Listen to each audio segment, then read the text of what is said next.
Okay. Naalala nyo, question po ni ng abogado po ni Tatay Digong na si Kaufman. Sabi po ni Kaufman,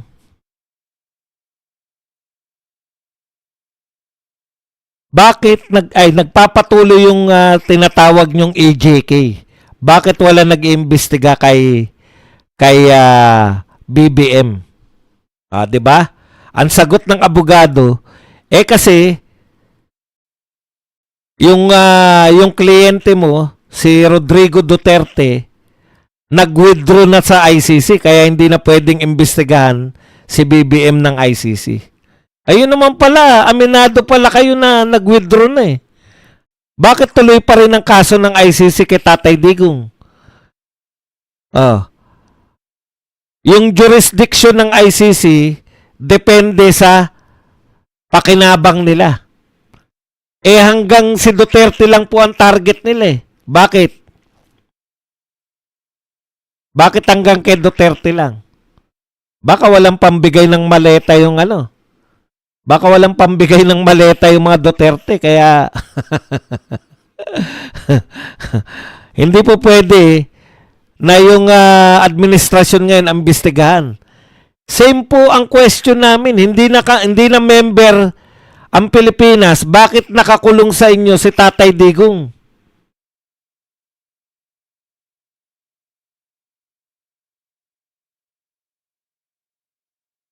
Ito po ang sagot. Huwag na natin pakialaman yung ICC.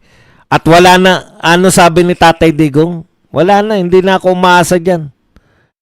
Sumuko na po yung pamilya Duterte. Mapauwi si Tatay Digong, masaya tayong lahat. Hindi man mapauwi, hinanda na tayo ng pamilya Duterte. Si Tatay Digong mismo. Frustrated siya kasi paano nila ako nasabi na ako ay involved dyan? Yung kinukwento ni Kaufman, di ba? Kahit wala pong direktang ebidensya laban kay Tatay Digong, ginawan po ng paraan ng ICC. Okay. Ito po ang sagot naman ng Palacio sa pamamagitan ni Anticler. Dito po sa bintang na bakit hindi iniimbestigahan. Ito po. Una, siyempre, babara siya. Babarahin niya muna, no? Sabi po ni Anticler,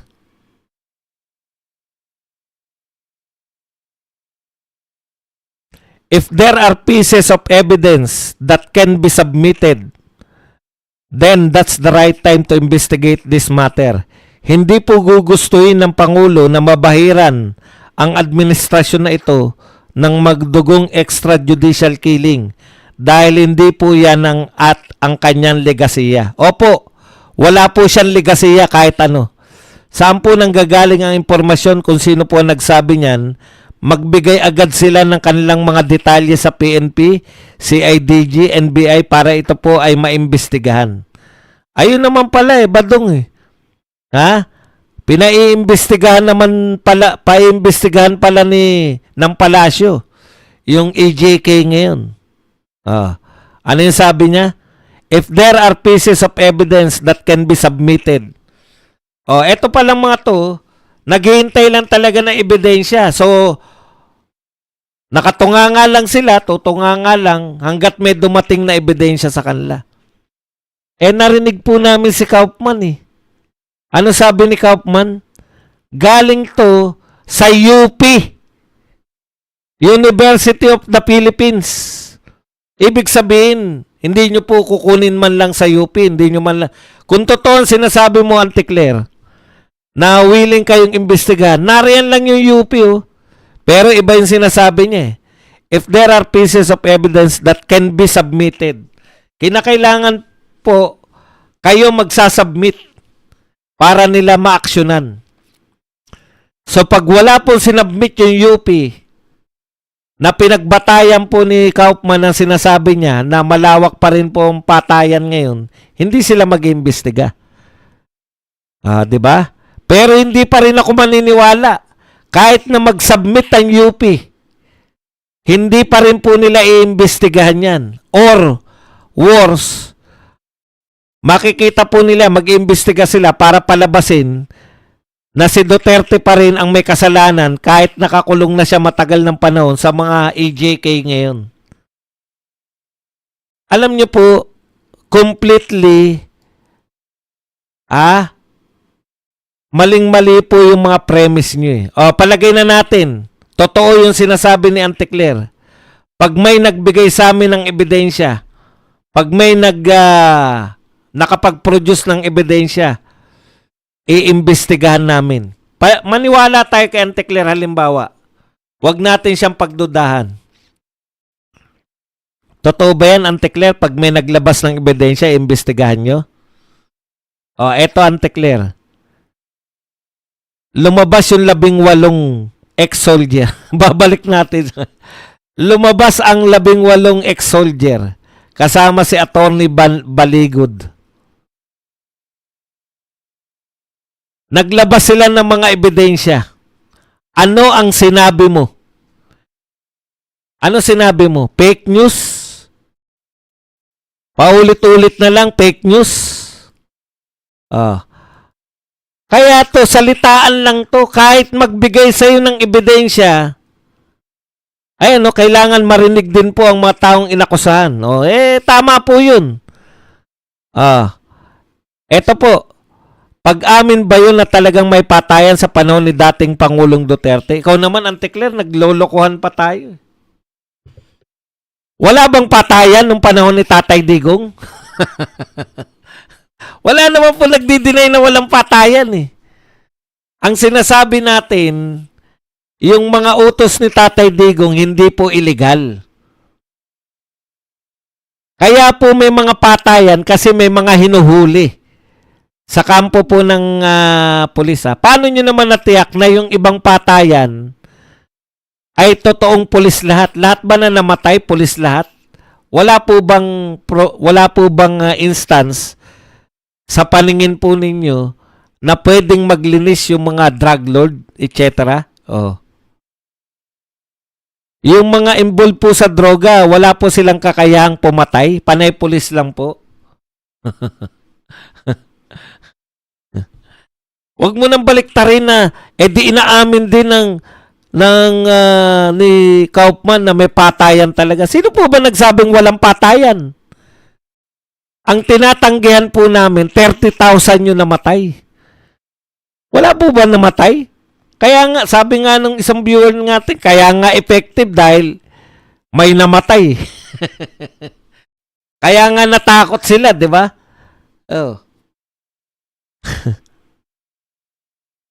May tumatanggi po ba may nagsasabi po ba na may hindi totoong may kaya nga war on drugs, yan sinasabi po namin, ano man po ang kinahinatnan ng war on drugs, minahal si Tatay Digong dahil dyan. Kayo binabaliktad nyo. Ngayon nga, alam nyo ito lang sa gera po ngayon ng Iran versus Israel at USA, marami pong mamamatay na sibilyan. Yan po yung kaya tinayo yung ICC. Ganyan po yung maliwanag na crimes against humanity. Pero sa tingin nyo, may silbi bang ICC dyan? Wala. Diba?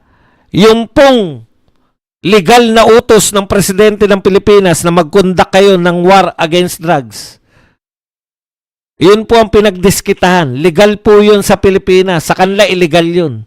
Ano tawag nyo riyan sa mga pambubomba pareho, both sides? Mga sibilyan na nadadamay. Ano po tawag nyo riyan?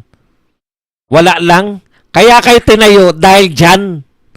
Ang ICC kaya po tinayo, hindi po para makialam sa domestic affairs ng isang bansa. Kaya kayo tinayo dyan dahil pag may mga war crimes,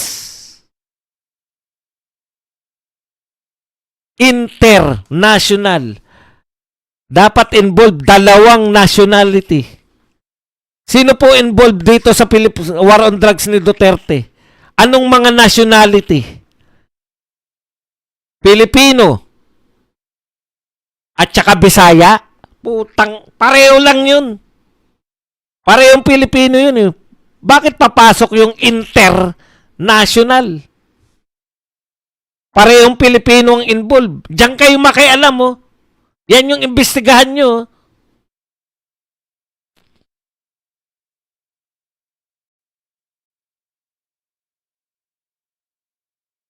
Asan ang ka-international ng mga Pilipino dito sa kaso ni Duterte?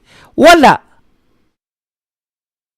Kahit member ka pang bansa ng ICC, kung may umiiral na korte,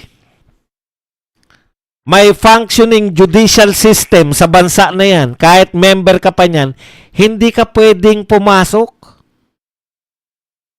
Papasok lang yung ICC, madja-justify lang yung pagpasok ng ICC kasi po bakit? International. At least may dalawang nationality involved bago sila pumasok. O kung sakali man wala. Dahil walang functioning na korte sa bansa na yan. Makikialam ka kasi crime against humanity na nga. Wala namang umiiral na korte. Eh dito po, alam ng ICC na umiiral po ang korte rito. International. Sino yung ka-international natin? Pilipino versus Bisaya? Bisaya ba? Ibang nasyon? Bisaya si Tatay Digong. Oh, hindi ba siya Pilipino? Kung Pilipino versus Pilipino, papasok ka lang ICC kung walang umiiral na justice system sa Pilipinas. Alam ng lahat ng mga judges yan. Pero dahil tayo po ay sunod-sunuran, dahil nakakatawa po ang ICC, opo, pinagtatawanan kayo ng mundo. Wala namang kumikilala sa inyo. Malakas na bansa. Sino ba kumilala sa inyo na malakas na bansa? Maski nga yung mahinang bansang Pilipinas, ano po pagkakakilala sa inyo? Gamitin natin yung ICC dahil mga korap yan. Gamitin natin yung ICC dahil sa political gain natin. Political lang po yan. Sino po may sabi niyan? Na yan po ay political persecution. Dating Supreme Court Justice Tiam. Ginagamit nyo lang political yung ICC. Nakakatawa, di ba? Yung mga tunay na krimen na dapat nilang iniimbestigahan, eto po. Ang dami namatay dyan sa Israel sa pagitan ng Hezbollah. Dalawang nasyon yan.